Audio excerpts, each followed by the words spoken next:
کیا میں تمہارا رب نہیں ہوں؟ سب کہہ اٹھے قالوا بلا، بے شک تو ہمارا رب ہے، بے شک تو ہمارا رب ہے۔ اب رب وہ ہمارا رب ہے اور ہم اس کے بندے ہیں، عبد ہیں، تو پتا چلا اپنا سارا معاملہ اس کے ہاتھ ہے۔ وہ ہمیں کھلائے گا اس کے کرم پر ہے، پلائے گا اس کے کرم پر ہے، مصیبتوں میں نجات دے گا اس کے کرم پر ہے، بیماریوں میں شفا دے گا اس کے کرم پر ہے، بلاؤں سے نجات دے گا اس کے کرم پر ہے۔ لیکن بس کوئی اس سے جڑے، اس سے تعلق جوڑے۔ اللہ اکبر، وہ ہمارا رب ہے، رب۔ اسی لیے صوفیاء کرام کو سب سے زیادہ جس جملے میں لذت آتی تھی یہ کہنے میں، ربنا ربنا ربنا، اے ہمارے رب، اے ہمارے رب، اے ہمارے رب۔ ہم کتنے خوش نصیب ہے کہ رب ہمارا ہے، رب کا محبوب بھی ہمارا ہے، محبوب کے محبوب بھی ہمارے ہیں۔ مسلمان ہوئے تو رب ہمارا، مومن ہوئے تو مصطفیٰ محبوب خدا ہمارا، سنی ہوئے تو محبوب کے محبوب اہل بیت اور صحابہ ہمارے۔ یعنی کہ سب اپنا ہے، لیکن پھر مایوسی کیوں ہے؟ اس لیے کہ تم نے اپنوں کو اپنا نہیں سمجھا، ہم نے اپنا ہیروں کو سمجھا، گانوں کو اپنا سمجھا، عیاشیوں کو اپنا سمجھا، گناہوں کو اپنا سمجھا، کبھی رب کو بھی۔ اور ایک بات یاد رکھنا، سب سے رشتے ٹوٹ سکتے ہیں، رب سے رشتہ نہیں ٹوٹ سکتا۔ اسی لیے صوفیہ ربنا ربنا کہنے میں لذت کیا آتی۔ بلا تمثیل سمجھاؤں، کوئی بچہ ناز کرتا ہے تو کہتا ہے میرے ابا، میرے ابا، میرے ابا، میری اماں، میری اماں۔ پیار ہوتا ہے نا تو کہتے ہیں میری اماں، میرے ابا۔ ٹھیک ہے، ایک بات بھی ہے، باپ کو 4 بیٹے ہیں، لیکن جب کوئی بچہ دامن پکڑ کے کہتا ہے میرے ابا، تو 4 بیٹوں کے باوجود بھی جب کوئی بچہ کہتا ہے کہ میرے ابا، میری اماں، تو ماں باپ کو کیسی خوشی ہوتی۔ بلا تمثیل، بلا تمثیل، 1000 بار بلا تمثیل۔ جب دعا کرو، اس کو پکارو، تو قرآن یوں کہتا ہے، یوں کہہ کے پکارو، ربنا، میرا اللہ، میرا رب، میرا رب، میرا رب، ہمارا رب، ربی میرا رب، ربی میرا رب، ربنا ہمارا رب۔ سوچو تو اللہ کو جب ہم ہمارا کہہ کے پکارتے ہیں تو قدرت بھی رضا اور خوشی کا اظہار کرتی ہے۔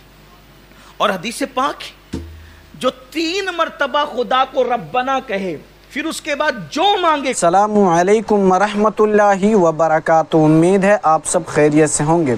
میرے عزیز بھائیوں اور بہنوں، آج کا ویڈیو نہایت ہی خاص اور ایمان کو تازہ کرنے والی ہے، کیونکہ ہم بات کرنے جا رہے ہیں اللہ تعالیٰ کے ایک ایسے مبارک نام کے بارے میں جسے اگر کوئی بندہ اخلاص اور یقین کے ساتھ صرف 3 مرتبہ پڑھ لے اور پھر اپنے رب سے دعا کرے تو انشاءاللہ اس کی حاجت ضرور پوری ہوتی ہے۔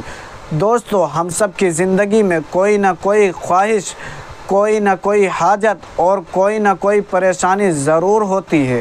کوئی روزگار کی تلاش میں ہے، کوئی اولاد کے لیے دعا مانگ رہا ہے، کوئی بیماری سے شفا چاہتا ہے اور کوئی قرض کی ادائیگی کے لیے پریشان ہے۔ لیکن یاد رکھیں، اصل حاجت روا اور مشکل کشا صرف اللہ تعالیٰ ہے، وہ جس کے خزانوں میں کسی چیز کی کمی نہیں۔ آج کے اس بیان میں سید امین القادری صاحب بہت ہی خوبصورت انداز میں ہمیں بتائیں گے کہ اللہ کا یہ خاص نام کون سا ہے، اسے کتنی مرتبہ اور کس طریقے سے پڑھنا ہے، اور پھر اس کے بعد دعا کیسے کرنی ہے تاکہ ہماری دعائیں رد نہ ہوں۔ لیکن یاد رکھیں، الفاظ زبان سے ادا کر دینا کافی نہیں ہے، اصل طاقت دل کے یقین، اخلاص اور گناہوں سے بچنے کی کوشش میں ہے۔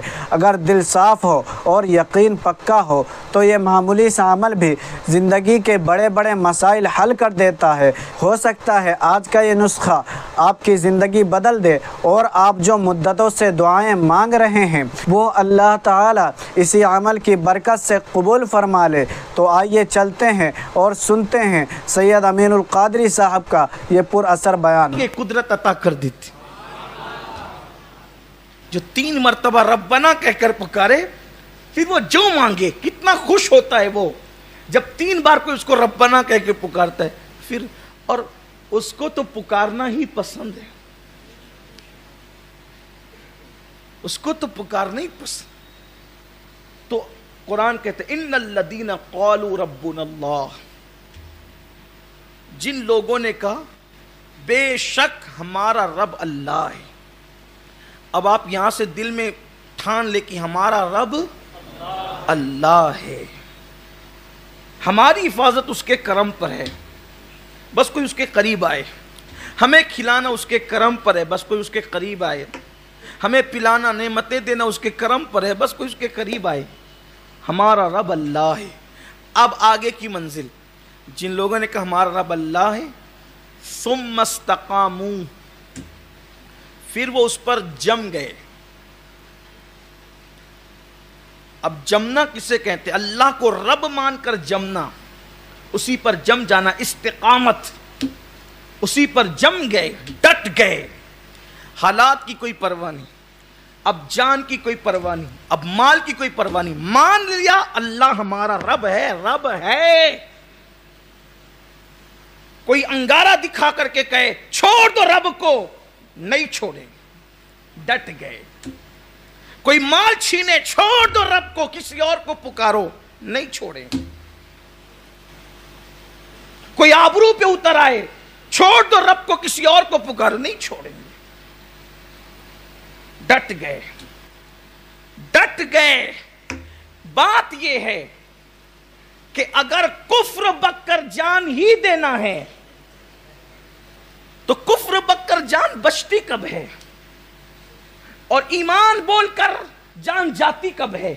اس لیے کہ اگر اس نے موت لکھ دی ہے تو کفریہ کلمہ بول کر بھی جان چلی جائے گی، اور اگر اس نے موت نہیں لکھی ہے تو پھر آپ کو کوئی جان لے نہیں سکتا، آپ کی کوئی جان نکال نہیں سکتا. روح کا فرشتہ کسی کی مرضی سے نہیں آتا، وہ رب کی مرضی سے آتا ہے.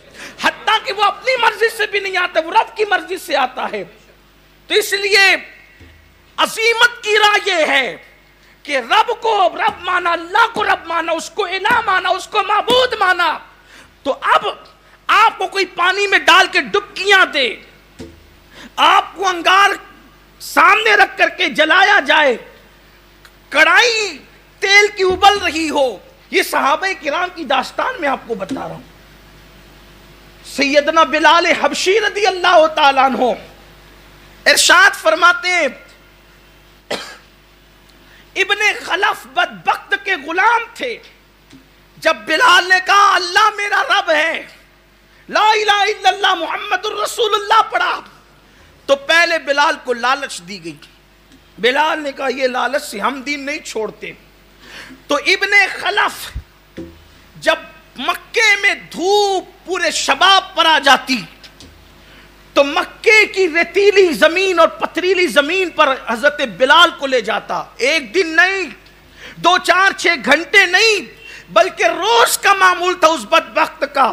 اور لے جانے کے بعد حضرت بلال حبشی کو اس تپتی ہوئی چٹان والی ریت پر، اللہ اکبر، کبھی چٹانوں پر کبھی ریت پر لٹا دیتا، اور ایک بندہ ان کے سینے پہ کھڑا ہو جاتا اور پھر کہتے بول ہمارے حبل کا نام لے، بول ہمارے لات کا نام لے، بول ہمارے عزا کا نام لے. جب وہ بدبخت چابک مار کے سینے پہ کھڑے ہو کے کہتے کہ لات حبل اور عزا کا نام لے، یہ ان کے بت تھے.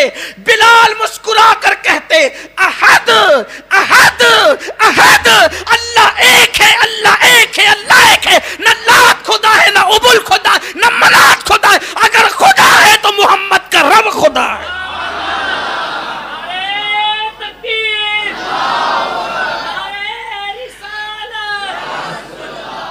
ثم استقاموا کا مطلب یہ ہے، بلال بتا رہے ہیں، بلال بتا، ارے ہماری جان بستر پر جائز سے بہتر ہے کہ رب کی محبت میں جائے.